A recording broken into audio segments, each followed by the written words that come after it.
Namazı kichik gunohlarni yuyolmaydigan kishi to'g'risidagi hadislarning sharisi. Furqon da'vat markazi tarjim qilib tarqatdi. Yaxshilar bog'chisining 1045 nomerlik hadisi. Abu Hurayra radhiyallohu anhudan rivoyat qilindiki, payg'ambar sallallohu alayhi va sallam mundaq degan: Cho'ng gunohlar qilmaganlar muddatda 5 vaqt namoz shu namozlar orasida qilingan kichik gunohlarga, Cümma namazı yana bir cümmaga qilingan kichik gunohlarga kafarat bo'ldi. Muslim 233 nomerlik hadis. Yaxshilar bog'chisining 1046 nomerlik hadisi.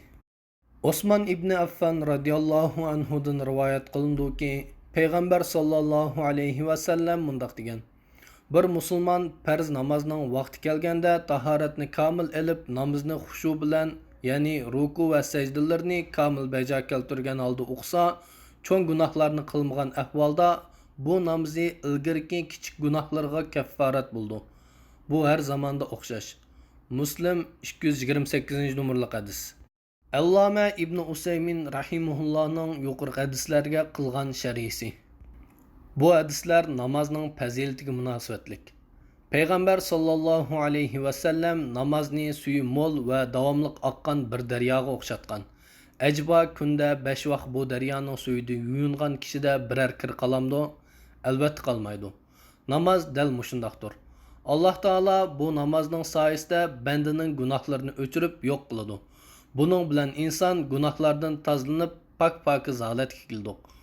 Biroq bandaning namoz orqali kichik gunohlardan poklanishi ilgirmi bayon qilganimdek namozni xushu bilan mukammal shaklda Alloh taolo bilan munojat qilayotganligini bilib turib o'qishi bilan mumkin bo'ladi. Namoz talab qilingan shaklda qilinsa, hadisda deyilgan katta savob qo'lga keladi. 5 vaqt namozning fazilatlaridan biri 5 vaqt namozning o'zi orasidagi vaqtda qilingan Cümma namazının yana bir cümmaga qilingan gunohlarga, ya'ni cho'ng gunohlarni ishlamagan taqdirda kaffarat bo'lishidir.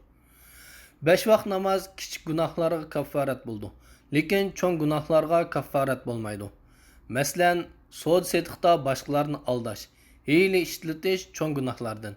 Chunki payg'ambar sallallohu alayhi va sallam o'zining bundoq kishidan uzoqligini bayon qilib, hiyla ishlatgan bizdan emas degan.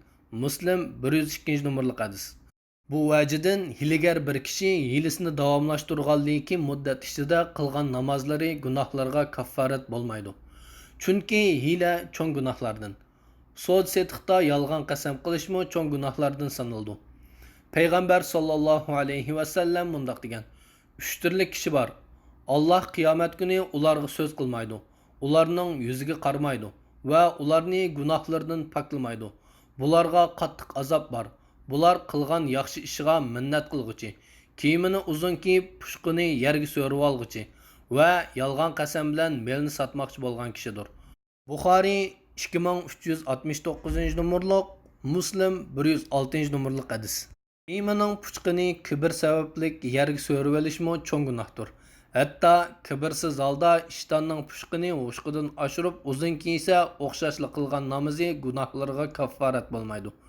Chunki bu hadisda ko'rsatilgandek do'zax azobi bilan xabar berilganlik uchun cho'ng gunoh hisoblanadi. G'ayvatmi cho'ng gunoh.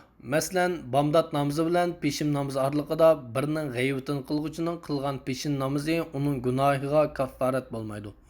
Bu g'ayvat bir qatimla qilingan yoki faqatla bir odam uchun deyilgan bo'lsa-mu, baribir o'xshash.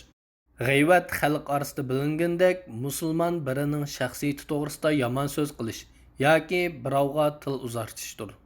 Allama ibn Usaymin rahimulloh Yaxshilar bog'chisi sharhisi 4-jild 170 va 171 batlar. Mujtahidlar blogidan elindi.